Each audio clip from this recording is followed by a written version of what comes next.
gracias por poder participar de esta charla.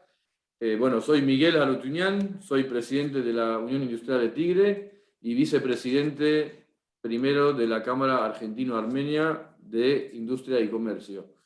Bueno, hoy tenemos a muchos también sponsors de ambas cámaras, por eso quiero pasar la palabra a Lilian para que empiece a hacer una rápida pasada por todos los que nos han ayudado que esto pueda ser realidad, y también a Nadia que pase la placa, así comenzamos.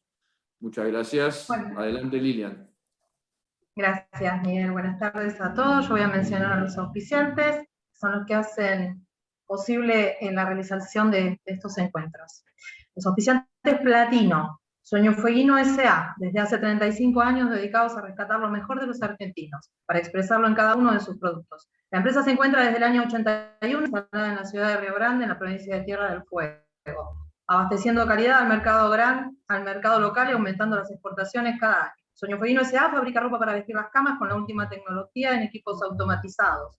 Según el tipo de producto, personal capacitado realiza la confección de forma artesanal. Sus marcas: Danubio, Suplesa, Náutica, Fiesta, Canos, Regata, Relax, Dálmata, Buckingham Polo Club y Mia Cucini.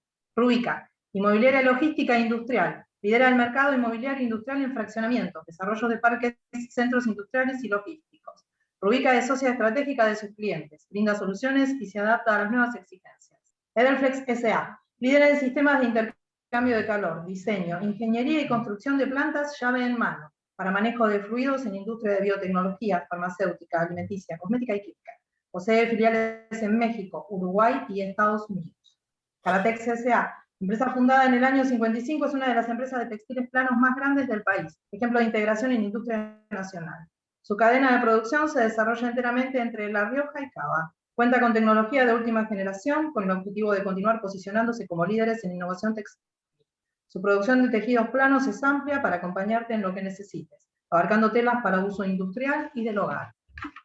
Los auspiciantes Oro. Risk Group Argentina es el principal broker independiente de seguros y reaseguros de Argentina. Brinda soluciones y respuestas calificadas a necesidades corporativas e individuales, mediante plataformas innovadoras y productos personalizados. Risk Group es representante exclusivo de la red Arthur Gallagher Global Network para Argentina, Uruguay y Paraguay. RR Construcciones, ingeniería, tecnología e innovación en construcción. Desarrollo de obras industriales, logísticas y agroindustriales, con amplia trayectoria en estructuras metálicas y pisos. Referentes dentro de parques industriales, innovan en sistemas constructivos y productos sustentables. Red Sox es empresa argentina dedicada al diseño y la producción de medias de alta calidad para importantes marcas nacionales e internacionales, y comercialización de medias, ropa interior, de baño, bajo licencia. Este cuenta con las representaciones de la marca Puma para sus líneas de medias, ropa interior y trajes de baño. Insignia para la línea de medias.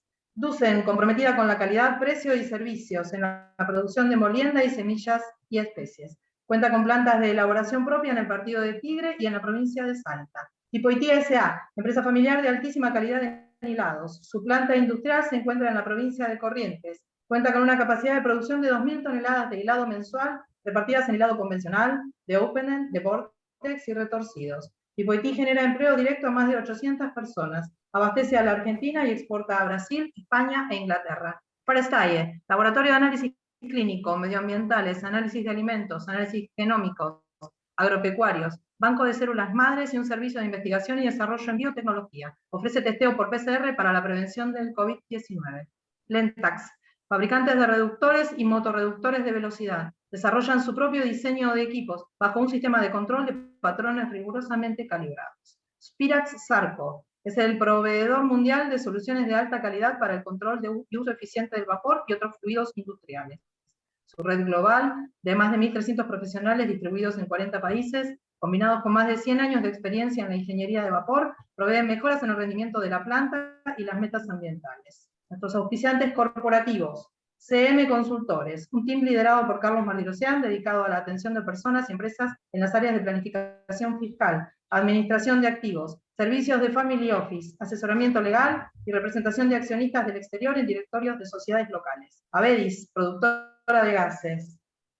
Yoshka, proveedores de envases industriales de polietileno de alta densidad en distintos formatos y medidas. Arbox, proyectos y desarrollos de complejos industriales comerciales, logísticos y de servicios. Sellos MEC y Bombacén Argentina S.A., fabricante de sellos mecánicos para bombas. Rossi Diseño, 25 años amando el diseño. Muchas gracias. Bueno, muchas gracias Lilian y gracias a todos por la paciencia, pero era importante obviamente mencionar a todos nuestros sponsors, que por suerte son unos cuantos.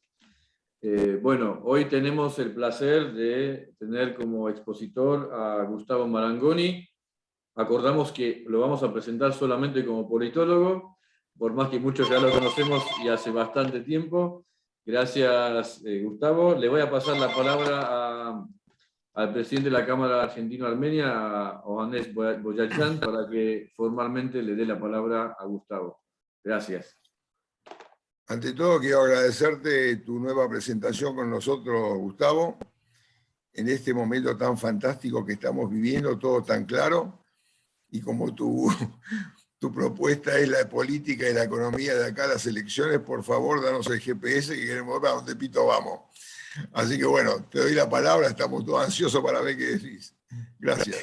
Bueno, muchas gracias a ambos, a todos, a todas por la invitación. Siempre es un gusto y un placer. Vamos a tratar de reflexionar juntos sobre lo que estamos viendo, que es bastante intenso. Antes de compartir algunos slides con algunos datos, tanto económicos como políticos, más duros, los números siempre tienen esa rigidez, hagamos una breve reflexión. Uno diría que es cierto que hay cosas que no se pueden anticipar, pero este conflicto que hoy estamos viendo en el gobierno era bastante previsible, inclusive por los propios protagonistas. Ustedes recordarán que en pocos días se cumplen 3 años del famoso posteo de Cristina Fernández, cuando era senadora, anunciando que lo proponía a Alberto Fernández como candidato a presidente. Eso fue un 18 de mayo del 2019 y sorprendió a la comunidad en general, a la política y todo. Pero días antes de ese posteo, Alberto Fernández, que en ese entonces era solo un ex jefe de gabinete que esperaba y soñaba con ser embajador en Madrid, según sus propias palabras, de un gobierno peronista, dijo, tiene que ser Cristina candidata, porque si no es Cristina, el poder va a recibir en Juncal y Uruguay y en la Casa de Gobierno va a haber el hijo títere o algo así. Después le ofrecieron, y uno no puede, digamos, culparlo por ello. Cualquier político profesional quiere ser presidente de la República. Desde chiquito sueña que algún día está, y si encima viene de una manera medio inesperada, bueno, es como ganarse la lotería y el bingo, y además está siempre esa inclinación que tenemos los seres humanos de decir, bueno, aunque esto de alguna manera sea algo raro, porque un vicepresidente anunciando el candidato a presidente, etcétera, lo vamos a encarrilar. Las elecciones tuvieron un éxito formidable para el Frente de Todos, pero el Frente de Todos no era una coalición política, era un intento de reunificación del peronismo que tuvo un buen resultado electoral y un comienzo propicio, y quiero esto manejarlo con la prudencia del caso, porque obviamente que la pandemia es una tragedia, pero desde el punto de vista político fue una oportunidad para Alberto Fernández. Y el mejor Alberto Fernández mejor en cuanto a niveles de opinión pública y todo ello, estuvo en los primeros meses de la gestión, cuando hasta el propio Mario Negri decía, usted, nuestro comandante en jefe, y él estaba en las conferencias de prensa ubicado en el medio de Horacio Rodríguez Larreta y del gobernador Axel Kicillof, y le decía mi amigo Horacio y querido Axel, y Cristina estaba en silencio, estaba, digamos, más reservada. Pero a partir de Vicentín y sobre todo en diciembre del 2020, Cristina hizo su primera observación, vamos a decir así, ex cátedra, ¿no? En ese acto en La Plata, en el Estadio de La Plata, que algunos de ustedes recordarán, ella dijo, acá hay que armonizar salarios, jubilaciones, alimentos y tarifas. Y hay funcionarios que no funcionan. Primer aviso, amarilla, diríamos en el lenguaje del fútbol, amarilla. Siguió el 2021, vinieron las elecciones con la derrota primero en las PASO, ahí el cimbronazo, las renuncias, etcétera, y reacomodamientos. Y una situación ya más explícitamente distanciada, que se termina de materializar, y ahora sí voy a ir poniendo, digamos, la presentación, con el acuerdo firmado hace algo así como 2 meses con el Fondo Monetario Internacional, ¿no? Que es de alguna manera el comienzo, digamos, de la fractura más explícita dentro del gobierno, porque Martín Guzmán, a quienes ustedes ven en la foto, acompañado de Kristalina Georgieva, firmaron el acuerdo, que contiene algunas cuestiones básicas. El acuerdo estaba pensado en primer lugar para evitar una corrida cambiaria. Fundamentalmente, para decirlo de una manera sencilla, para que el dólar no se vaya a las nubes, al demonio. Y no tanto pensado en el tema de la contención de la inflación.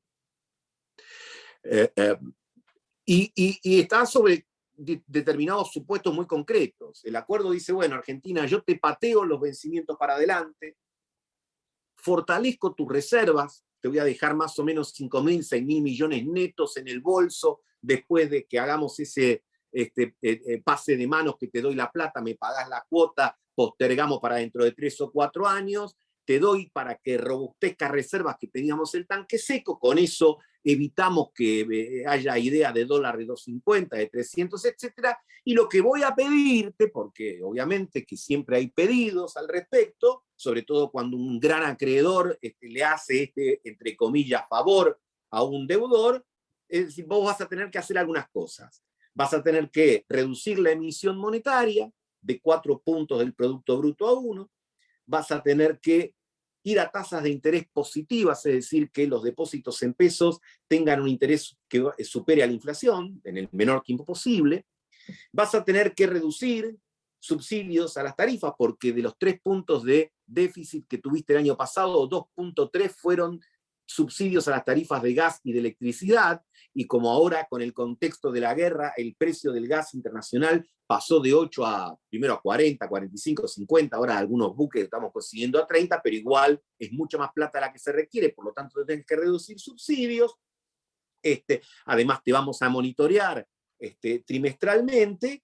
Bueno, y Guzmán firmó, el ministro de Economía, y dijo, bueno, con esto, que además me permite también emprolijar y patear para adelante la deuda del Club de París, yo, que soy más ministro de Economía, pero pensando en la finanza, ya arreglé la deuda con los bonistas extranjeros, Ley Nueva York, con los bonistas argentinos, ahora con el Fondo Monetario, ahora con el Club de París, y en el momento que pensaba, digamos, que el jugador que había hecho el gol, le iban a tirar papelitos, le iban a abrazar, iban a ir todo, digamos, como diciendo, sacala del medio, se armó el gran lío. ¿Por qué? Porque los supuestos del acuerdo con el Fondo Monetario, de alguna manera, contradicen lo que Cristina y el kirchnerismo, que es el principal aportante de la coalición del Frente de Todos, sostiene. En general, el kirchnerismo cree que la política de subsidios es una política de ingresos y que, por lo tanto, si uno retira subsidios, el consumidor va a tener menos para gastar en otras cosas, por lo tanto, sostiene que hay que aumentar en menor proporción las tarifas, lo que ya vimos el primer capítulo del año pasado entre Basualdo y Guzmán. Cree en tasas de interés negativas, cree en que hay que aflojar un poco con el tema de la emisión, es decir, hay que emitir más que ese 1%, y por supuesto cree que el tema del tipo de cambio, que yo me estaba olvidando, digamos que el Fondo Monetario dice, mirá que tenés que acumular dólares y tenés que acelerar la devaluación. Bueno, eso confirma lo que decíamos antes, que en el acuerdo no está contemplado el tema de la inflación, estaba contemplado el tema de que no se te vaya al demonio el tipo de cambio, el de la inflación no, porque si vos vas a aumentar tarifas, si vos vas a, digamos, a ir devaluando el tipo de cambio oficial, y hoy vemos, digamos, que el dólar el solidario oficial está a 200 mangos, más o menos lo que está el blue, lo que están los alternativos, bueno, no tenés anclas contra la inflación. Entonces el acuerdo no estaba pensando tanto en la inflación, y por eso puso una inflación un rango muy generoso que llegaba hasta el 48%, que hoy se queda corto. Ahí, como decía, se armó el gran lío, porque Guzmán tiene que cumplir en algo con esta señora, y en el gobierno evidentemente se generó una cuestión por las diferencias conceptuales, que son también diferencias ideológicas y sociales, y también son diferencias personales, porque hoy está muy resentida la situación o la relación entre el presidente y su vicepresidenta. De hecho, se da la palabra, que ellos mismos lo dicen, no es que uno inspeccione nada, ni tenga la AFI atrás. Ellos dicen que hace 2 meses que no se hablan por teléfono siquiera. Es una situación muy peculiar, digamos, ¿no? Gustavo, disculpa, sí. no sé si apagaste intencionalmente tu cámara, pero no te vemos. Si podés prender, mejor. No, pero debe ser porque está la presentación. Porque está la exposición. No, claro. pero bueno, ok, Mientras no está importa. la exposición, en este momento, lo más importante, ahora lo que voy a señalar, ¿no?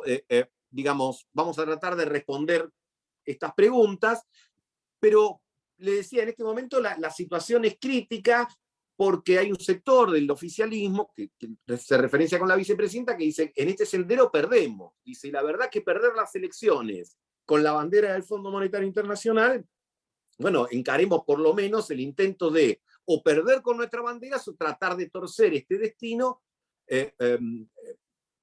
modificando alguna de las cuestiones firmadas. Esto tiene una traducción concreta en el día de hoy. Ustedes saben que en el día de hoy se firmó el convenio entre la asociación bancaria y los bancos, precisamente, con un 60% de incremento en los próximos meses. Y obviamente que la bancaria sacó un tuit anunciándolo, y la primera que lo likeó y lo felicitó fue Cristina Fernández.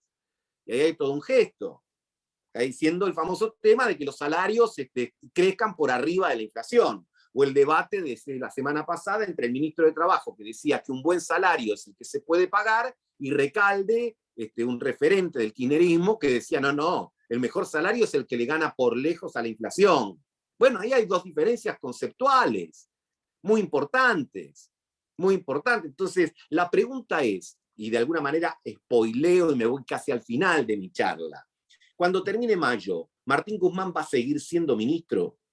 La semana que viene tiene una parada muy difícil, porque la semana que viene están las audiencias públicas por el tema de subsidios, de tarifas. Las audiencias públicas no son en sí vinculantes, es decir, pueden decir todo lo que quieran, pero después de las audiencias públicas, el ministro, el secretario de Energía y los responsables de los entes reguladores tienen que firmar. Entonces la pregunta es, ¿van a firmar la pretensión del aumento promedio de tarifas del 60% que quiere Martín Guzmán, o van a firmar menos?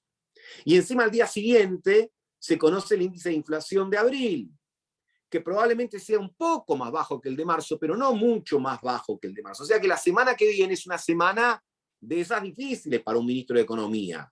Y sobre todo para un ministro de Economía que en la vocería de los representantes del kirchnerismo, él con Culfas y otros, son los responsables de construir la próxima derrota electoral, como definió Larroque, o como dicen otros allegados a la vicepresidenta, ¿no? Ahora, vivimos en una serie de paradojas, digamos, porque en realidad, aquí tienen ustedes una encuesta de Aresco, es decir, de Aurelio. Cuando se firma el acuerdo con el Fondo Monetario no había grieta en la sociedad.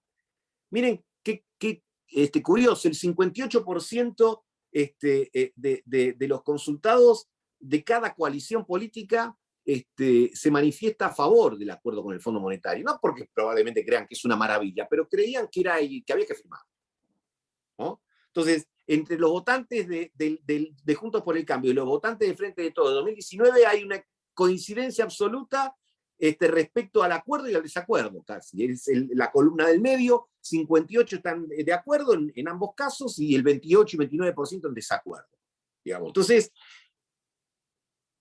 sin embargo, la comunidad política no reflejó eso, digamos, no reflejó esta sensación de que, bueno, había que hacerlo por los motivos que acabamos de explicar. Y aquí, insisto que voy a pasar rápido algunos slides, está lo que yo les explicaba antes. El acuerdo permite ganar tiempo, porque fíjense lo que eran los vencimientos, las columnas rojas de lo que teníamos que pagar 2022, 2023, 2024, bueno, todo eso pasa del 2026 en adelante y se comprimen los compromisos a cambio de las medidas que yo les decía. Y se fortalecen las reservas internacionales, como ustedes ven ahí, pasaron de menos 1.000 a más 6.500. Bueno, si hoy tenemos el dólar de 200 y no más, tiene que ver con esto. Pero nos está hablando de esto. Que es una ¿Cómo se rechaza? Hay un micrófono encendido ahí que está interfiriendo. Y eso fue lo que permitió también que caiga la brecha cambiaria, es decir, entre los distintos tipos de cambio, entre el oficial, el contado con liqui, el blue, etc. ¿no? Es un elemento importante. Igual la brecha es altísima, como ustedes saben. Y de hecho, este es un tema que hay que anotar, digamos, porque aún con el refuerzo de reservas y aún cuando estamos cursando el famoso trimestre de oro, que es el segundo, el de mayor liquidación de exportaciones, en abril el compromiso de aumentar reservas no lo pudo cumplir mucho el Banco Central. Fue un mes extraordinario de liquidación de dólares, pero sin embargo entran por una puerta y se van rápido por la otra, y así todo hay una cola enorme de importadores quejándose de que le faltan insumos, porque el mercado central, el Banco Central no le habilita la compra. Ahora en mayo está un poquito mejor, pero igual lejos de las expectativas que se habían firmado con el fondo. Y yo creo que el fondo va a mirar mucho más esto que a lo mejor otras de las metas que estaba planteado, ¿no? Entonces digo, primer tema que hay que anotar. Segundo tema, bueno, Argentina no se puede financiar con dólares en el mundo por los motivos que son obvios, así que se está financiando en pesos. Está la discusión si es mejor o es peor financiarse en pesos que en dólares. Yo soy de la idea que es mejor estar endeudado en pesos que en dólares. Ahora, es mejor estar endeudado en pesos que sean el fruto del mercado local, es decir, de lo que te presten y no de lo que emitas. Porque la Argentina, por la crisis del 2020-2021, tuvo que emitir un montón. Y eso es en parte lo que presiona el índice de inflación. Entonces, este es otro indicador que hay que mirar. En estos últimos días, el Ministerio de Economía no pudo renovar todos los vencimientos en pesos que tenía de letras del Tesoro. Renovó el 90%. Ustedes me dirán, y bueno, estuvo ahí 10%, sí, pero en realidad tendría que estar renovando a un ritmo permanente de 120 o 130% de lo que coloca, para poder mantener financiado de una manera no espuria los gastos y el déficit que todavía sigue teniendo el Estado, ¿no? Entonces, ahora la paradoja, tomando acá al amigo Guido Casca, digamos, que animador de televisión, que decía, está mal, pero no tan mal, decía en sus programas de preguntas y respuestas. Bueno, ¿la economía está mal? Sí, uno diría está mal porque la inflación está mal, y eso evidentemente, digamos, genera malos indicadores sociales, etcétera, pero no tan mal. Porque en realidad el 2021 fue un año de mucha recuperación de lo perdido en el 2020, pero deja una inercia importante para el 2022. Y habíamos arrancado un 2022 con, ya vamos a ver, indicadores de determinados sectores, de industria, de construcción, de turismo, algunos servicios más vigorizados. Claro, pero con una inflación mensual de 6% y con este despiole político que hay, no te luce. La inflación se escapa, eso está más que visto. Esto con marzo estábamos al 55, cuando se conozca ahora el de abril vamos a estar cerca del 60 y todos advierten que 60 va a ser el piso de este año. Y por eso los bancarios firman 60 y por eso otros gremios están en 65, 70. Entonces, ahí ya dejamos una pregunta. Si en esta pulseada política Guzmán, yéndose o quedándose, pero torciendo el brazo porque parece todo que el poder está más del lado de la vicepresidenta que del presidente, y tiene que flexibilizar las metas de déficit y las metas de emisiones, probable entonces que eso presione sobre precios, por más que se pongan más controles. Entonces ahí me parece que tenemos un elemento que va a estar presente todo este año y el año que viene. Entonces, como la promesa de esta charla, aunque no creo que llegue tan lejos, es decir, bueno, al 2023 yo diría ahí, llegar al 2023 con una inflación del 60% no es la mejor performance para ningún oficialismo. Y yo diría para una dirigencia política en su conjunto. Por eso crecen alternativas, ya lo vamos a ver, digamos, en no tradicionales, tanto por derecha como por izquierda. Recordemos que el año pasado la izquierda, el Frente de los Trabajadores, sacó el 8% a nivel nacional. Y en Capital Federal y Provincia de Buenos Aires, Milei, Esper, etc. Es decir, que tenemos una combinación económica y política que tiene bastante sentido. una situación de inflación, de estancamiento en algunos sectores, etcétera, o la idea de aquellos que a lo mejor han recuperado algún empleo, que ese empleo no es lo suficiente para alcanzar. Ahora hay otros sectores que ya vamos a ver que están mejor. Lo que pasa es que la expectativa es esta. La expectativa es de pesimismo, y hay mucho pesimismo. Inclusive pesimismo en sectores a los que le está yendo bien. Hay sectores industriales que no dependen tanto de insumos de importación y que tienen un mercado interno, básicamente, que no trabajan tanto en shopping, sino en centros comerciales menores, que están laburando muy, muy bien. Ahora, le preguntás y te dice, ¿y pero cuánto dura esto? Pero viste, al margen de que siempre es difícil en la Argentina encontrar a alguien que te diga estoy bien, sin peros, lo cierto es que hay un estado de expectativas negativo. Fíjense ustedes, la expectativa de solución de inflación, el 50% cree que no tiene solución la inflación en el mediano o largo plazo. Hay un 35 o 36% que dice no tiene solución directamente, y solo un 15% cree que en el corto plazo. ¿Esto es una verdad? No, es una encuesta. No es una verdad revelada, no es que Dios bajó y dijo, pero es lo que uno trabaja sobre las expectativas. Y trabajar sobre estas expectativas no es fácil, porque hay que persuadir a la comunidad de que el problema de la inflación es posible resolverlo, pero no lo creen, y como no lo creen, actúan en consecuencia. Los sindicatos piden más aumento, los empresarios lo trasladan a precio, y todos los que pueden valerse de alguna herramienta para anticiparse al fenómeno inflacionario lo retroalimentan. Entonces, es muy difícil pensar que la inflación del año que viene sea sustancialmente inferior a la de este año con este escenario y con esta situación nacional, sin contar la situación internacional, que también le agrega su incertidumbre por el aumento del precio de los combustibles que a nosotros nos pega, nos beneficia por supuesto el de las commodities, pero en el balance estamos ahí mazo, y teniendo que desembolsar más dólares para la energía, y quienes son expertos en energía descartan que va a haber cortes para el sector industrial, cortes programados para el sector industrial en el mes de junio-julio.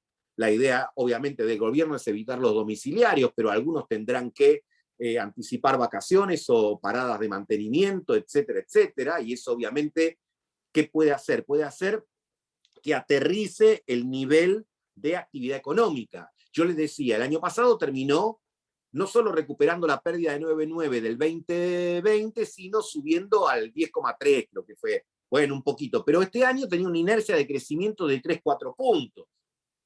Lo que algunos dicen es que cuando lleguemos a fin de año, esa inercia va a haber desaparecido y ya vamos a estar en nivel 0 de nuevo.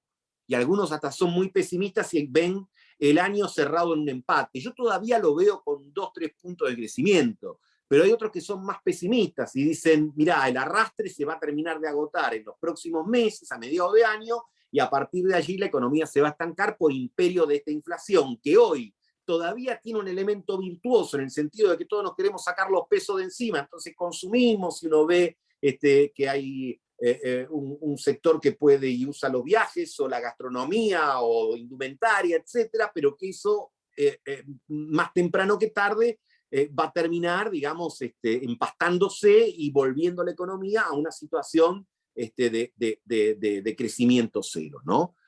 Y los salarios con cierta recuperación, para sintetizar, porque este gráfico que tiene los ingresos del sector asalariado registrado, a ver, con Macri los salarios cayeron 20 puntos. Y con estos 2 años de Alberto crecieron 2 puntos. El presidente dice esto y desde el propio oficialismo le dicen es muy poco y es muy lento. Necesitamos que vaya más rápido porque a nosotros nos votaron para el consumo, el asado, etcétera, y no podemos a este ritmo demostrarlo. De hecho, una de las acusaciones, no tanto para Guzmán, pero sí para Culfas, es que este es un modelo de desarrollismo con salarios bajos, ¿no? Ahora, lo que no explicitan los críticos de Culfas o de Guzmán es, bueno, ¿por qué lo van a reemplazar? Ahí hay que barajar una hipótesis que, insisto, o se queden y flexibilicen algunas de las políticas del fondo, o que haya un ánimo también de tener un gesto aleccionador de parte de la vicepresidenta al presidente y quitarle alguno de sus alfiles, porque no es casual que los apuntados son Guzmán, Culfa, Cafiero, Moroni, que son todos los ministros que responden al presidente, digamos, ¿no? Entonces, la idea de un kirchnerismo mucho más activo y de Cristina haciéndose cargo de la situación, dicen algunos, está en la muestra del acto del viernes próximo que se va a hacer en el Chaco. Ese va a ser el comienzo de una Cristina que va a empezar a recorrer el país en modo candidata. No estamos diciendo que lo va a hacer, pero que va a estar con ese modo como diciendo, bueno, déjenme que ahora viene una etapa donde yo voy a tener que jugar. Y algunos que están más cercanos al presidente dicen que lo ven como un poco tildado frente a la situación, ¿no? Porque en última instancia, como reconocía aquel Alberto Fernández previo al 2019, sabe que el poder de alguna manera está más en Juncal y Uruguay. Y es una situación compleja. Porque dividir la gestión de la política no es tan fácil. Y nosotros vemos cosas raras, digamos. Porque viene el embajador de Estados Unidos y se reúne con Cristina, viene la generala del Comando Sur y se reúne con Cristina, los gobernadores se reúnen con Cristina, pero la Cristina no se reúne con el presidente.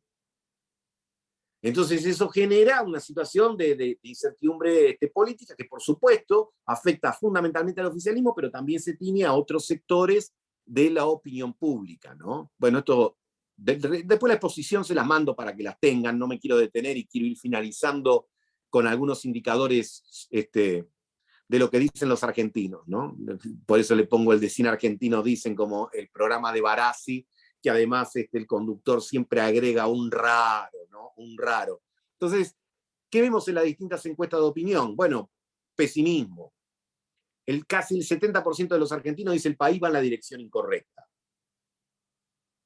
Es digamos, es un pesimismo que casi no encuentra techo. Fíjense ustedes, ¿no?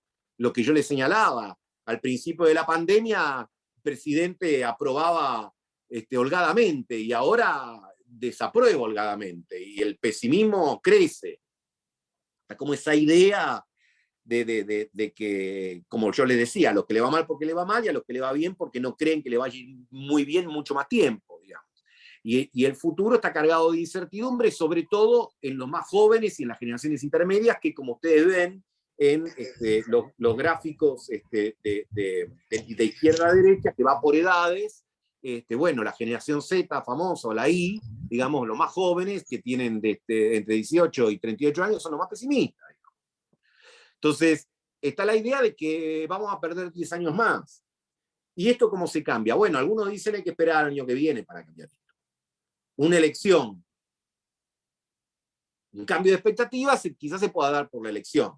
Y muchos dicen es más, y probablemente no solo la sociedad espera el año que viene, el fondo también.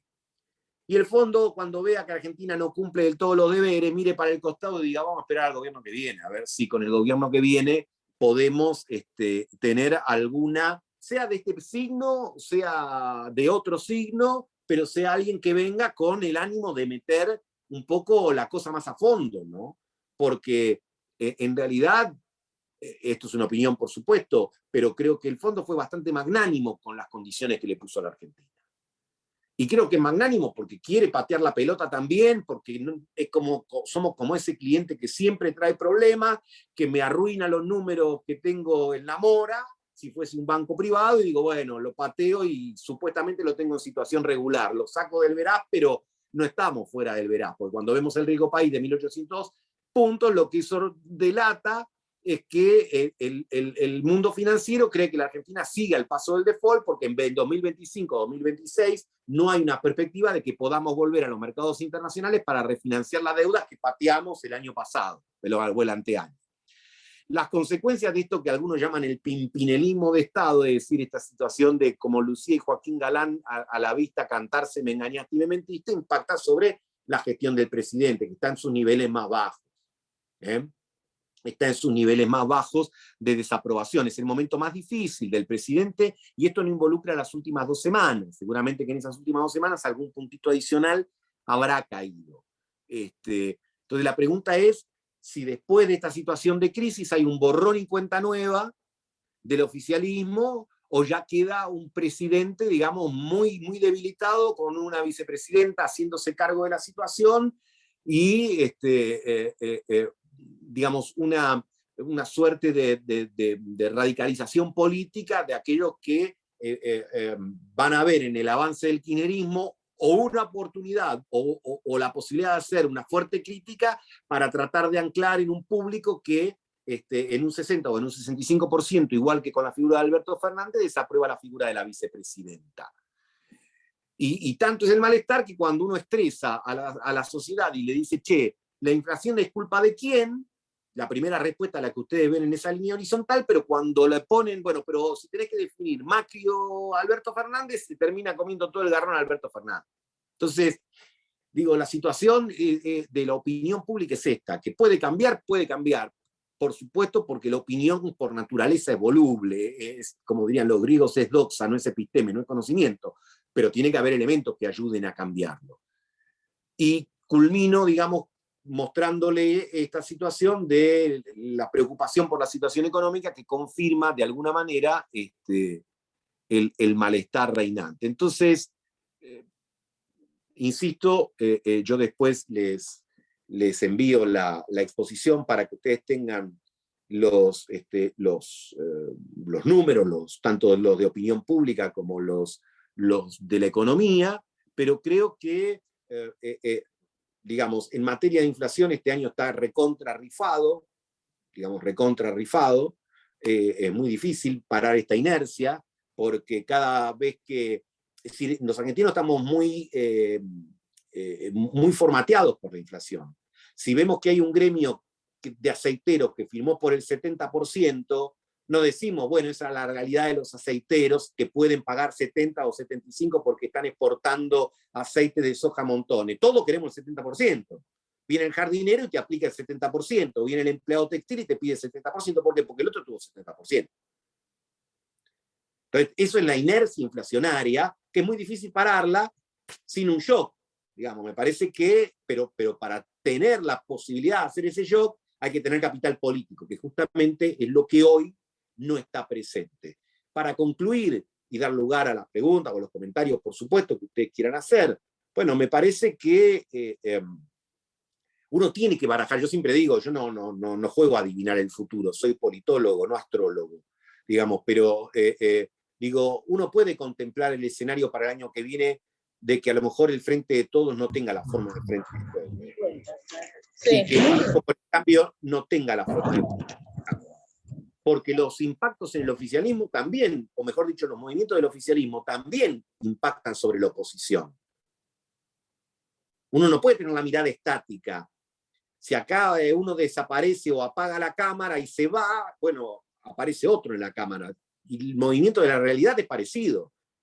Entonces, algunos dicen, ¿y si se parte el oficialismo no se podría partir también Juntos por el Cambio entre Macri que mira con cariño a Milei, Milei que mira con cariño a Macri y los radicales que miran con desconfianza a los dos? Y que pueda surgir a lo mejor alguna alternativa de centro que probablemente no sea muy marketinero, todavía no tiene un candidato, pero que sea de lo desencantado de las dos fuerzas. Es una posibilidad. Claramente es una posibilidad. El mundo probablemente entre en una recesión, merced a las políticas de tasa de interés para tratar de dominar esa inflación que para ellos es abismal, de 8 o 9% anual, que nosotros miramos y ahí les canchereamos, como diciéndole miren por lo que se asustan, pero eso indudablemente puede tener un impacto también en la economía argentina. Me parece que vienen meses no buenos, claramente, meses malos, para hablar sin eufemismo, en cuanto a la inflación, por más que baje, porque puede bajar a 4, puede bajar a 4 y algo, pero es muy difícil pensar que esta inflación vaya a perforar ese piso.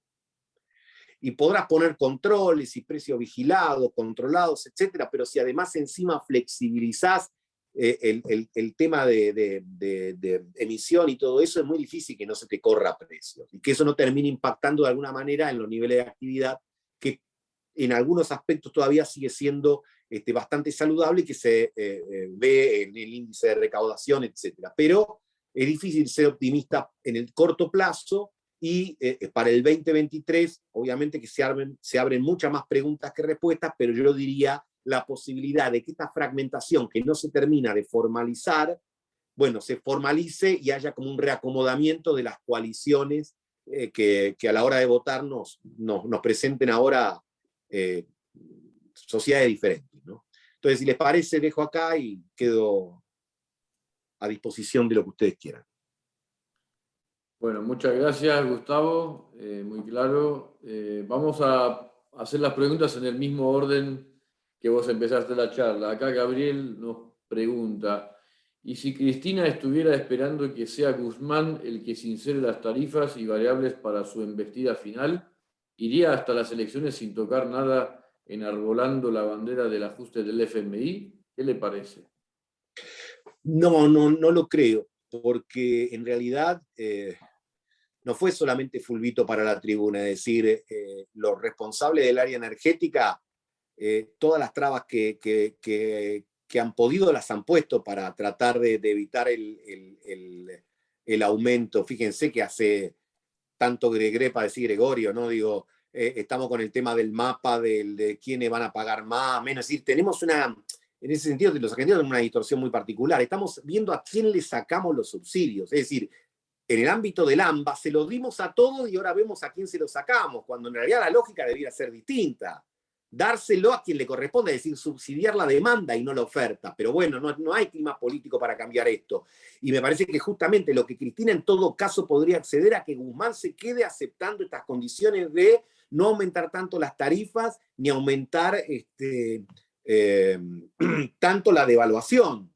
Lo que pasa es que Cristina, me parece a mí, por supuesto que esta es mi subjetividad, todavía piensa con el escenario de ella presidenta de 2014-2015, cuando tenía otro nivel de reservas y otro nivel de actividad, que hoy no existen. Entonces, separo, ¿no?, mi opinión personal y digo, vamos a ver qué pasa si triunfa el ala más heterodoxa, por decirlo así. ¿Qué es lo que... si eso no conlleva a un mayor grado de incertidumbre y mayor presión sobre los precios, pero no creo que el planteo de Cristina sea que se lleve la marca Guzmán y que haga todo el aumento, porque ella sabe que lo está pagando ella el costo. Porque ¿qué es lo que dicen sus voceros? Perdimos las elecciones por culpa de esta política. Mi gente, el conurbano, perdimos la provincia de Buenos Aires, después se remontó, pero se perdió, por poco, pero se perdió encima con un candidato que no era ni siquiera la provincia de Buenos Aires. Entonces dice, poniendo un montón de plata en la provincia de Buenos Aires como no se puso nunca, porque Kicillof es el gobernador que más recursos recibe de todos los gobernadores y de la provincia de Buenos Aires de los últimos 20 años, y sin embargo, su imagen también está muy baja en la provincia. Entonces ella dice, estamos perdiendo mi clientela, para dar vuelta a esto tengo que generar esa idea de, bueno, mediante aumento de salarios, mediante compensaciones a las jubilaciones, mediante aumentos adicionales a los programas sociales, estar como poniendo plata en el bolsillo de la gente, que lo dicen explícitamente, no es que yo esté adivinando nada. Bien, muchas gracias. Bueno, la siguiente pregunta es justo un poco está relacionada a lo que acabo de comentar. Victoria pregunta, ¿cuál es tu mirada respecto a la desorganización y falta de institucionalidad gubernamental? ¿Es que el peronismo, en su acepción más amplia, se quedó sin capacidad de gobernar entre sus filas de afiliados y militantes? Es decir, militantes competentes en diferentes materias, industria, energía, ambiente. ¿Es un tema generacional? A ver, Victoria, pregunta. Habla, Victoria. Vamos a tratar de responderte. Ya que estoy acá rodeado de algunos libros de Borges, me voy a inspirar en algo que Borges decía en el libro Sur, en el cuento El Sur, que decía, a la realidad le gustan las simetrías y los leves anacronismos, ¿no? Fíjense ustedes, Macri y Alberto Fernández se encontraron en el tercer año de su gestión con una crisis que los llevó a los brazos del FMI. Uno en el 2018 por una corrida cambiaria y el otro para evitar este año una corrida cambiaria. En los dos, eso generó crisis interna y una serie de expectativas bastante negativas en la sociedad. En los dos, pero en este gobierno mucho más, porque Macri en última instancia tenía a los radicales descontentos, tenía a Lilita Carrió que hacía algún berrinche de tanto en tanto, pero él era la conducción política y ejecución, y acá hemos dicho que esa condición no la tiene Alberto Fernández. ¿Tiene funcionarios probos? Sí, claro que tiene funcionarios probos. Pero ¿cuál es el punto? El punto es que el peronismo sin conducción, el peronismo es un movimiento vertical. El peronismo siempre se hizo de arriba hacia abajo, se pensó de arriba hacia abajo. Entonces, si arriba, a ver, y esta es la otra victoria, esta es la otra similitud, esto que decía Borges, ¿no? La simetría borgiana. Los dos perdieron de local. Macri perdió de local en el 2018 con los mercados internacionales. Y el peronismo pierde con las bases sociales que más lo respaldan y en el manejo del poder. Porque uno dice peronista en el manejo del poder, ¿no? Uno bien podría decir que el peronismo es poderismo. Es el partido del poder. Y si tiene dificultades para administrar el poder, tiene dificultades identitarias. Entonces, ¿tiene cuadro valioso? Claro que tiene cuadro valioso. ¿Hay funcionarios que trabajan bien? Claro que hay funcionarios que trabajan bien. Pero en parte no luce y en parte está descoordinado. Pero además, y con esto concluyo la respuesta para vos, Victoria, es, yo creo que acá tirios y troyanos van a tener que aprender de cara al 2023 aquella enseñanza de Maquiavelo, ¿no? Las alianzas contra el príncipe, decía, son fáciles de hacer y difíciles de mantener. Es decir, es mucho más fácil hacer una alianza para ganar una elección que para gobernar. Esta idea de, bueno, voy a tomar así como los veo yo en mi pantalla, ¿no?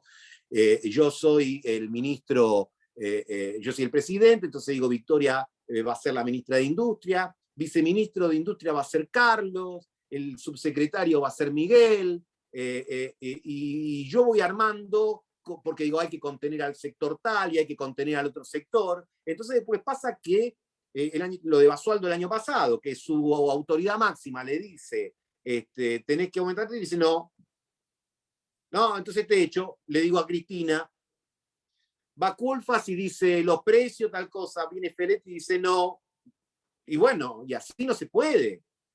Ustedes son empresarios de las actividades más variadas. Déjenme elegir una de la gastronomía. Imagínense que ustedes son dueños de un restaurante o gerentes generales de un restaurante. Y entonces vengo yo y le digo, bueno, mirá, tenés que administrarlo, pero 3 mozos te lo tengo que poner yo porque hay que contener a algunos muchachos. Y lo de limpieza tengo un arreglo acá y es muy difícil así. Es muy difícil. Porque cualquiera de ustedes en sus empresas o en cualquier ámbito de la vida, o cuando nos vamos a quejar por una factura o por un mal servicio y no nos atienden bien, decimos, bueno, ¿quién manda acá? ¿Con quién hay que hablar? ¿Quién es el encargado o la encargada? Y si no aparece nos ponemos más nerviosos, porque, no, bueno, y si es el juego de Antón Pirulero, ¿no? De cada cual tiene su juego, si no, yo señor, no señor, pues entonces ¿quién lo tiene? Entonces, el tema es que eso en el peronismo, es decir, Menem, Kirchner pudieron tener orientaciones muy diversas respecto de su gobierno, pero la conducción era idéntica. Cristina. Entonces, esta idea de un presidente que se esforzó durante 2 años diciendo mi objetivo es mantener la unidad y el equilibrio, y vos decís, estás tan preocupado en mantener el equilibrio que te olvidas de gobernar, digamos. Porque a vos no te eligieron para mantener los equilibrios, te eligieron para tomar decisiones. Y un elemento más, y perdonad lo larguero de la respuesta, pero en la Argentina tenemos también una cuestión que la política necesita un poco de terapia, ¿no? Porque el poder es el otro. Es decir, Macri dijo en su momento después de ejercer la presidencia, yo la verdad, dice, me sentí como que estaba en una fiesta, pero me ponían el catering, me manejaban la música, porque el poder en la Argentina lo tiene el peronismo. Cuando el peronismo está en el poder, dice el poder son las corporaciones, el poder son los medios hegemónicos, el poder es la justicia, el lawfare, etc. Entonces vos tenés un poder que no puede, tenés un poder que te confiesa que no puede. Tenés que enviagrarlo este poder, porque si no puede, bueno, hay que ayudarlo, digamos, ¿no?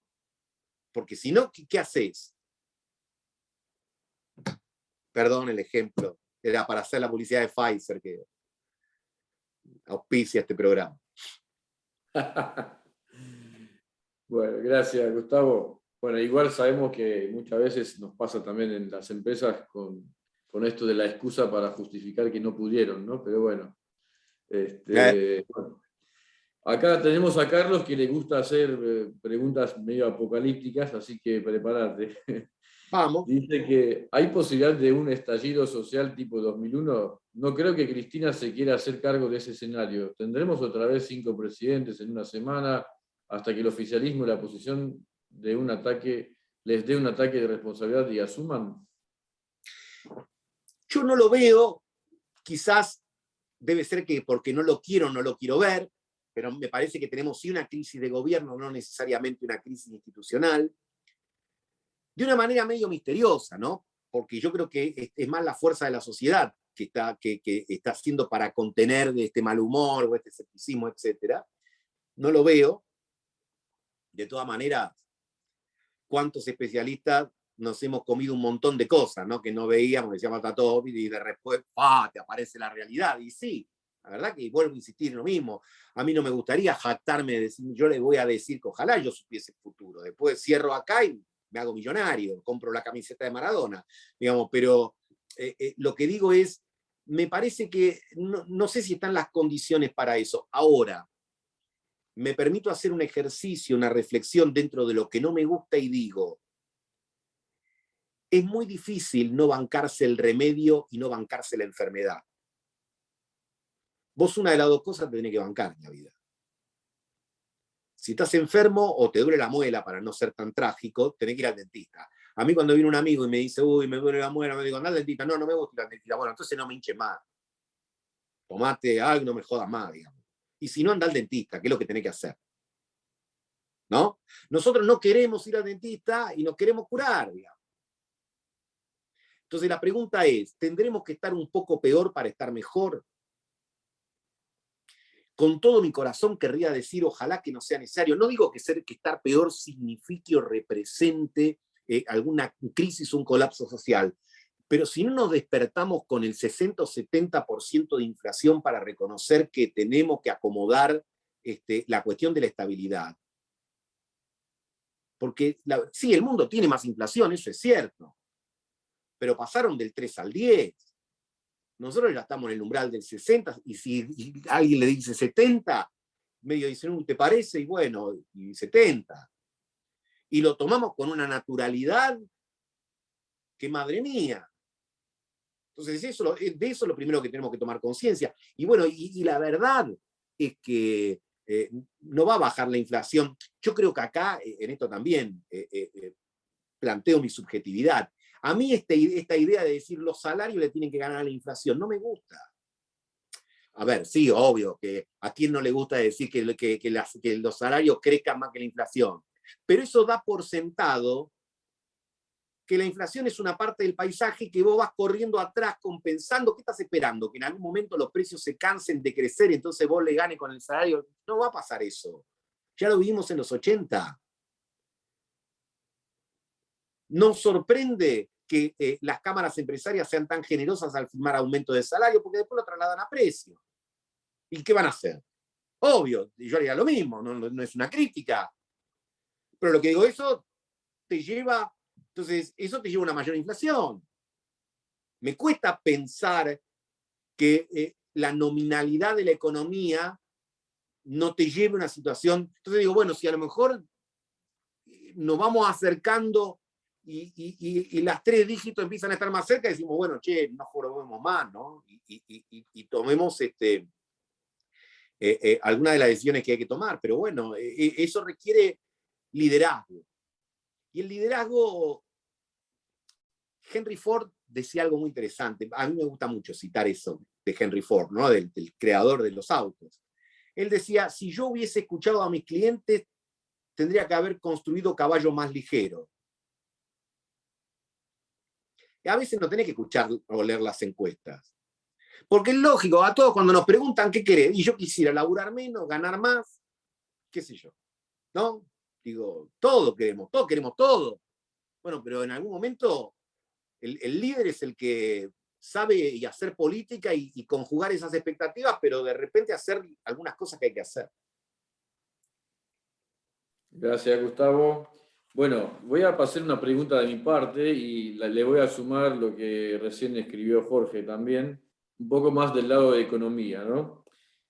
Vos mencionaste que la expectativa es que este año tengamos un 2, un 3% de crecimiento, que para un país maduro, normal, desarrollado, es un buen crecimiento. Para Argentina, con la inflación que tenemos, me parece que a menos que tengamos doble dígito de crecimiento, sigue siendo casi una pérdida, por decir algo. Igual es mejor eso que ir a negativo, ¿no? Pero la pregunta es, desde lo económico, ¿no? Tenemos el peso, digamos, impositivo, uno de los más altos del planeta, y seguimos agregando más impuestos porque parece que no tenemos suficientes recetas y volvemos a hacer la receta de siempre. Primero me gustaría a ver un poco qué opinás desde el punto de vista fomentar la economía bajando impuestos, impulsando la exportación, pero en serio, no diciendo nada más, para que la gente crea, generar realmente una credibilidad en serio, no simplemente decir que queremos eso, porque sabés que hay mucho de eso que después, cuando vas al banco, dice que no, eso que anunciaron ni sabemos qué es o no lo tenemos. Si desde ese punto de vista, o crees que estamos tan mal que ni siquiera podemos pensar hoy en aplicar ninguna medida. Y sumo lo que pregunta Jorge, que va bastante en línea. Dice, es paradójico que en un país potencialmente rico, en todo sentido, estemos constantemente tratando de resolver la economía cuando tenemos opciones de sobra para generar un futuro de bienestar. ¿Cuál sería, según tu punto de vista, la justificación? ¿Falla la dirigencia o somos cómplices cautivos? A ver, para responder en cierto orden. Obviamente que yo coincido con vos que crecer 2 o 3% es mejor que nada, pero nosotros estamos celebrando que estamos volviendo al 2019, que era un año espantoso, digamos, ¿no? Pero bueno, obviamente, antes de seguir cayendo es mejor volver, aunque sea de a poquito. ¿Cuál es el punto? Que aún esa visión optimista, aunque digan, bueno, podemos crecer 2, 3 puntos este año, advierte que nos estamos quedando de nuevo sin combustible, es decir, que no tendríamos para el año que viene, salvo que el año que viene tengamos un nivel de lluvias buenísimo que no tuvimos este año, que los precios se mantengan internacionales así, y bueno, pero el tema es que no vemos el sendero de largo plazo. Respecto a la presión tributaria, es un tema que, por supuesto, en la conceptualización estamos todos de acuerdo, pero después también se hacen todos los distraídos, porque acá se mira mucho al poder nacional, que es cierto, pero también las provincias tienen lo suyo. Las provincias prefieren cobrar ingresos brutos porque es fácil, y no te quieren cobrar el inmobiliario porque tienen que poner la cara a ellos. Y lo razonable sería atender a un sistema que grave más a las personas y menos a las empresas. Pero las provincias y los municipios te ponen el inmobiliario bajito, te ponen ingresos brutos y después te ponen impuestos pegados a la tarifa de agua, de luz, de gas, etcétera, desnaturalizando todo. Entonces, no es solamente una cuestión de nación, que tiene que hacer sus correcciones en materia fiscal, sino también de las provincias y los municipios. Digo, hay un hecho muy concreto. La Argentina tiene 3.300.000 empleados públicos, de los cuales 2.700.000 son de provincias y municipios, que han crecido enormemente en los últimos años. Bueno, esto también de hacerse trampa jugando al solitario, hay mucha gente que tiene empleo, no necesariamente trabajo. Y acá me parece que hubo un clic importante que se dio en la pandemia. Yo creo que la pandemia generó muchas cosas que sociólogos y antropólogos estudiarán por mucho tiempo, pero para mí hay una muy cercana. En la pandemia hubo mucha gente que vio que buena parte del Estado estaba cerrado y ni fu ni fa, para decirlo como dice mi tía Leonilda. Y veía que había gente que no laburaba, que estaba en la casa viendo Netflix, que cobraba 200 lucas por mes, y que el tipo que no podía abrir su negocio tenía que seguir viendo cómo hacía para mantener eso. Y dice, escúchame, entonces, ¿cómo es esta historia? Porque salvo el sistema de salud, que encima esa paradoja, el sistema de salud es el peor pago, es el que menos aumento tuvo en el 2020, 2021 y 2022, una cosa realmente, ¿no? Tendríamos que estar ahí a los médicos y a las enfermeras, no sé de dónde. Y sin embargo, yo paso el aviso parroquial. mi mujer es médica cardióloga hace 30 años, más de 30 años. Y cuando yo estaba en el banco, mi chofer ganaba más que ella. Digamos, el punto es que estas distorsiones son muy difíciles de mantener. Entonces yo creo que la pandemia las evidenció.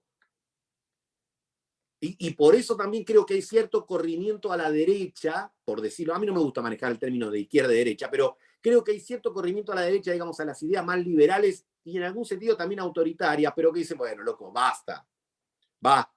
Entonces, ahí también hubo una falta de sensibilidad, a mi criterio, de parte del gobierno y sobre todo el presidente, cuando inclusive al comienzo de la pandemia decía, bueno, yo no voy a reducir salarios ni ministerios porque no pasa por ahí.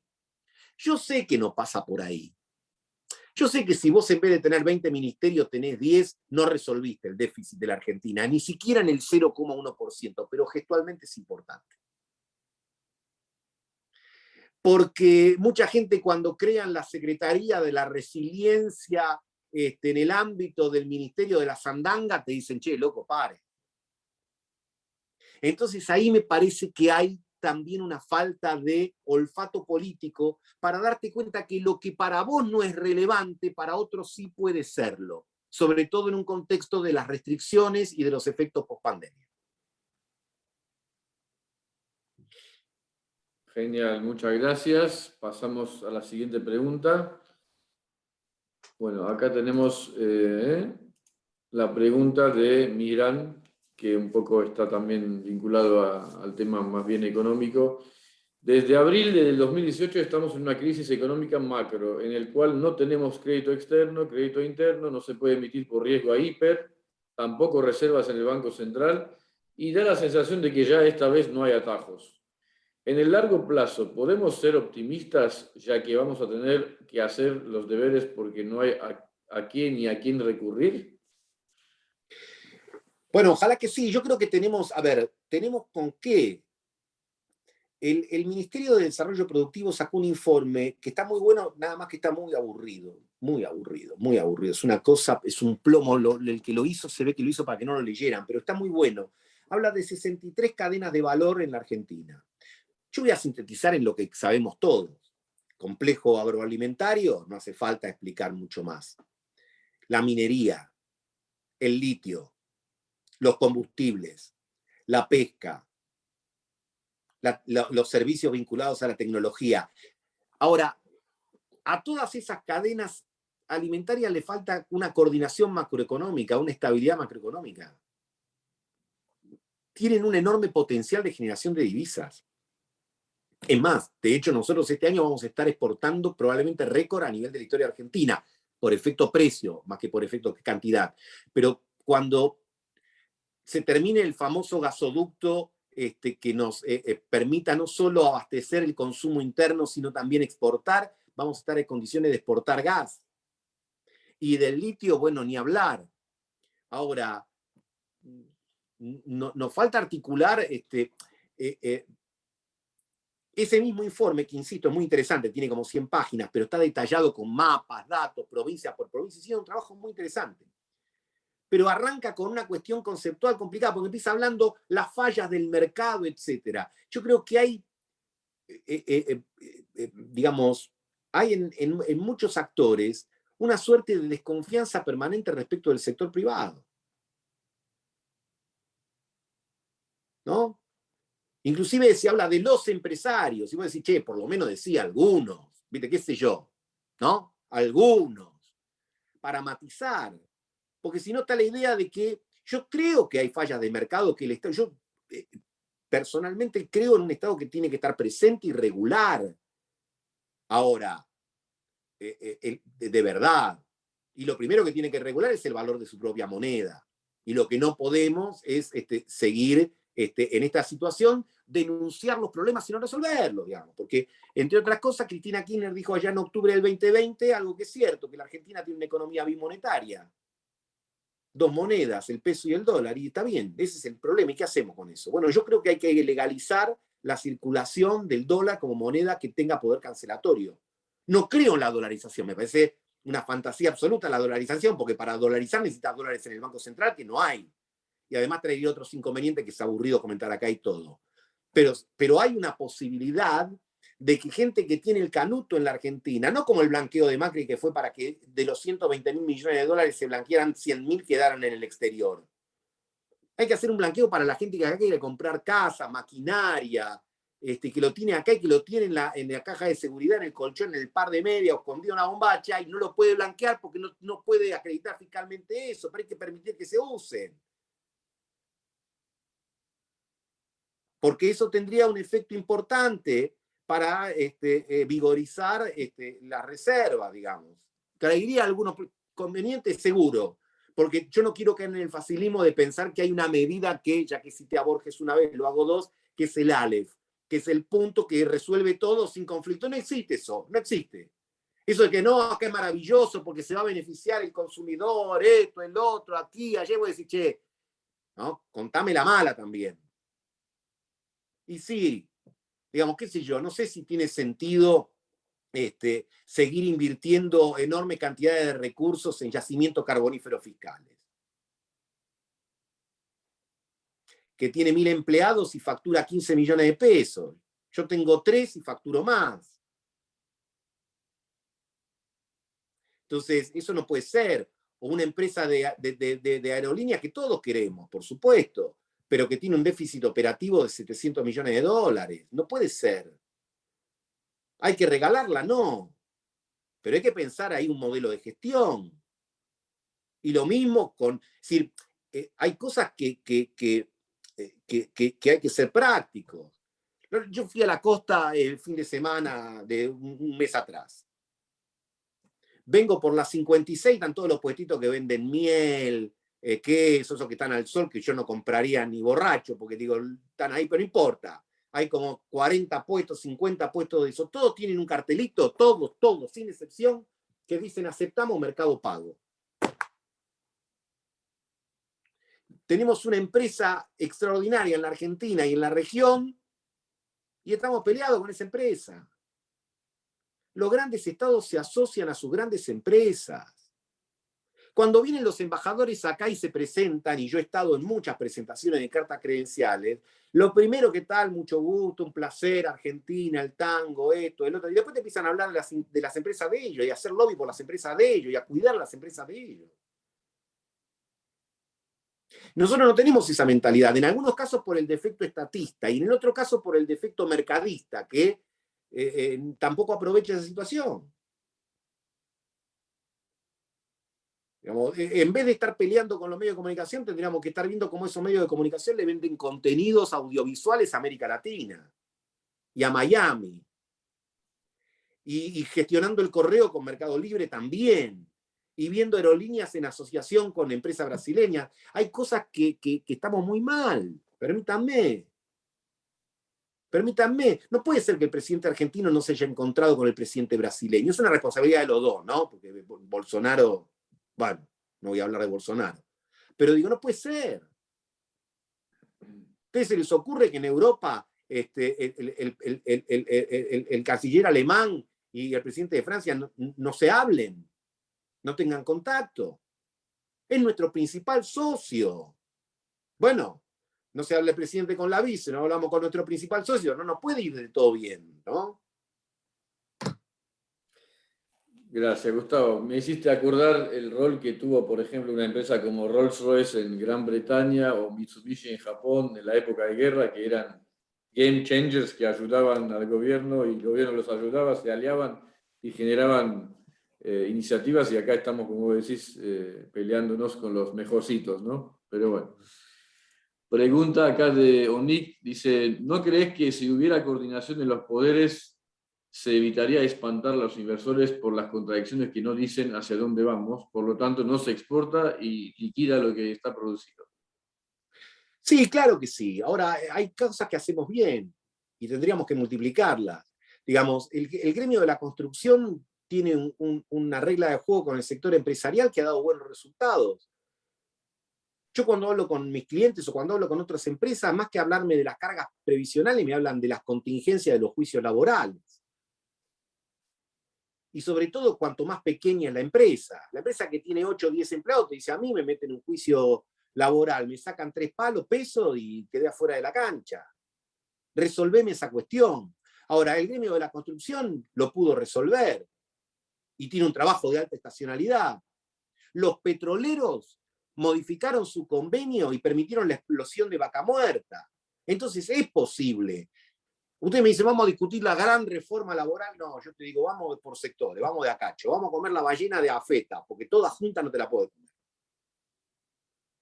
Entonces seleccionemos de estas 63 cadenas de valor que identifica el Ministerio de la Producción por la capacidad de generar divisas y por la capacidad de generar empleo, y vayamos generando condiciones más apropiadas y legislaciones para mediano y largo plazo. Qué paradoja, ¿no? No copiamos ni siquiera nosotros mismos las cosas que hacemos bien. Bueno, en ese sentido, sí, porque también hay un momento donde nos mortificamos y hacemos todo mal. No hacemos todo mal.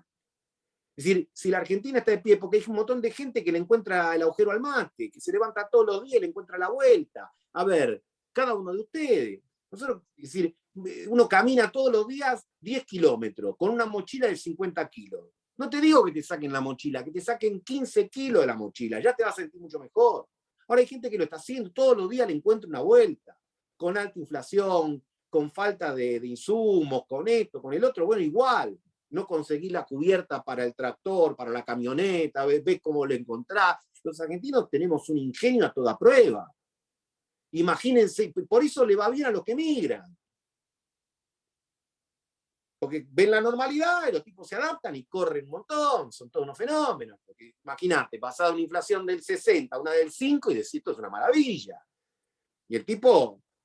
Los argentinos somos talentosos, digamos, para muchas cosas. Y bueno, pero nos falta esa regla. Lo que pasa es que en casa no lo podemos hacer. Porque también tenemos la idea de que, digamos, lo nuestro es un derecho y lo del otro es un privilegio, ¿no? El padre o la madre que estaciona el auto en doble fila porque está dejando a los chicos en la escuela y vos le tocamos siempre, estoy dejando a los chicos, pero no tenés que dejarlo ahí. No importa el motivo, digamos. Si lo hace otro y si a vos te parece, bueno, y en todo es así. En todo es así. El otro tiene un privilegio, yo tengo un derecho, lo mío no está mal. No, así no.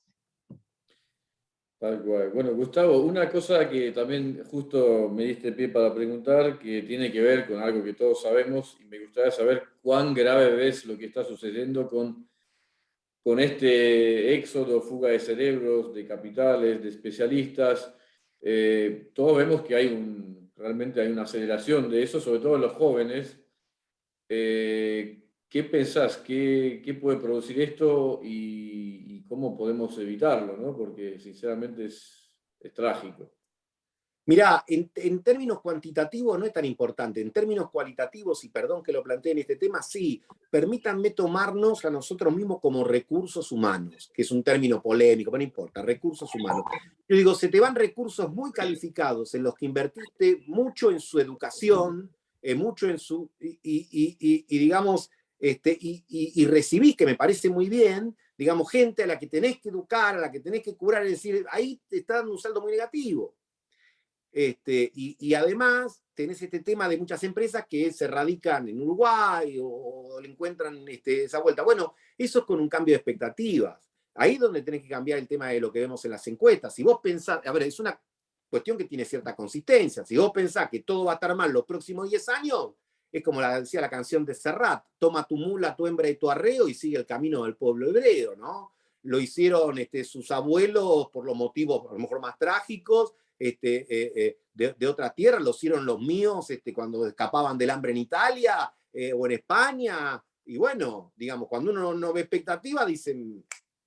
Y en este mundo que eso se facilita, porque antes, ¿no? El que tenía un pariente estaba 4 meses para mandar una carta, 4 meses para recibirlo. Hoy esto hace que, bueno, los hijos, de alguna manera haya otra gestión de la cercanía. Entonces, bueno, si es para bien que se vaya. Eso hay que cambiarlo. ¿Y tenemos con qué? Pero bueno, insisto, hay que tomar medidas macro y un poco las ya comentadas. Gracias, Gustavo. Bueno, te sumo a los sobrevivientes del genocidio armenio que también, ¿no? A eso me refería, digo, cuando decía que huyeron por motivos más trágicos, ¿no? Algunos huyeron del hambre, otros huyeron del totalitarismo, de la represión, etcétera. Lo sé, obviamente, por la historia de quien era mi suegro, que vino de Alepo y todo eso, toda la historia. Digamos, bueno, por los motivos que fuere, pero cuando uno se ve en riesgo, ya sea de vida, por cuestiones de opresión o por cuestiones económicas, raja. ¿Y qué le vas a hacer? No puedes juzgar, digamos. No, para nada, para nada. Bueno, Gustavo, para no aprovechar, sé que estamos pasados un poco de tiempo, para no abusar de tu gentileza, hacemos la última pregunta y cerramos. Bien. Muy genérica, vos dijiste algo, estamos mal, pero no tan mal. Quiere decir que podríamos estar peor, pero bueno, yo quiero enfocar con el último comentario en lo que algo dijiste, ya anticipaste, en lo que podemos destacar de lo positivo, ¿no? Porque siempre hay cosas positivas, entre otras comentaste el emprendedurismo que tiene Argentina, la supervivencia que se ha generado para poder sacar jugo a la piedra y de alguna manera sobrevivir. Un mensaje positivo que dentro de todo, a pesar de todo, incluso en contexto de la guerra esta que todavía no terminó y la que tuvimos también en Artsaj con Azerbaiyán y Turquía atacando población armenia. Bueno, ¿qué podemos en Argentina visualizar de positivo y de alguna manera un poco algún mensaje motivador dentro de lo malo que hay, ¿no? Tenemos emprendedores, como decíamos recién, y gente que es muy exitosa y que le vende al mundo bienes y servicios. Tenemos un nivel de contención social que no lo tiene ningún país de América Latina. Ningún país de América Latina tiene el sistema. Nosotros tenemos elementos para estar de conforme con algunos aspectos de nuestro sistema sanitario, de nuestro sistema educativo y todo, pero ninguno tiene ni esos niveles de cobertura. Ninguno tiene el nivel de cobertura de asistencia a los adultos mayores, a los pobres, a las mujeres embarazadas, el sistema de vacuna que tiene en Argentina. Bueno, lo que hay que hacer es machear esas dos cosas, porque para sostener lo segundo, no hay que matar la gallina a los huevos de oro. Y la gallina a los huevos de oro en Argentina hoy es el complejo agroalimentario, es el complejo minero, es el complejo pesquero, en lo que, es decir, tenemos que ver los que generan divisas y los que generan empleo. No todos generan divisas, algunos requieren divisas, pero si te generan empleo, algunos dicen, hay un sector de la industria nuestra que es ineficiente, sí, pero es más ineficiente que esa gente, en vez de tener un laburo en una empresa, esté cobrando un subsidio, porque después te cuesta llevarla a la rutina del trabajo. Entonces, hay sectores empresariales que probablemente tiene lógica que sigan subsidiados. Lo que tenemos que tratar es de pensar sin dogmatismo. Para eso están las religiones y está bien que una religión sea dogmática. No me meto en eso. Pero en la política no puede ser dogmático. Para mí, cuando me preguntan, ¿y vos qué sos, más ortodoxo o más heterodoxo? Mira, yo, en ese sentido, ya que mencioné a la Biblia, digo, como la Biblia, en los años de vaca gorda junto para cuando sea vaca flaca, y en los años de vaca flaca rompo el chanchito. Es decir, a mí me parece bien que el Estado intervenga en una crisis, como hizo en el 2020, emitiendo para evitar el colapso. Ahora, el tipo que quiere emitir siempre es un boludo, no es un heterodoxo. Es un necio. Uno no puede tener la misma respuesta para problemas diferentes. Hay momentos donde tenés que emitir y hay momentos donde no tenés que emitir. Hay momentos donde tenés que gastar más y hay momentos donde tenés que gastar menos. La inteligencia es saber cuál es el momento. A mí no me gustan los dogmatismos, lo que dicen siempre hay que gastar menos, siempre hay que achicar el Estado o siempre hay que agrandarlo. Depende. Otro de los que tengo en la espalda, Aristóteles, decía que la política, Aristóteles tenía muchos libros, pero tenía 3 vinculados a la ética nicomaquea, la magna moralia y la ética eudemia. Y lo que decía en esos 3 libros es que la ética de la política es la ética de la oportunidad, no del oportunismo, de la oportunidad, que no es lo mismo. La del oportunismo, yo hago lo que me conviene, listo, pum. No, la de la oportunidad es saber leer la realidad, decía Aristóteles. Un rey debe aceptar regalos de reyes extranjeros, decía, depende.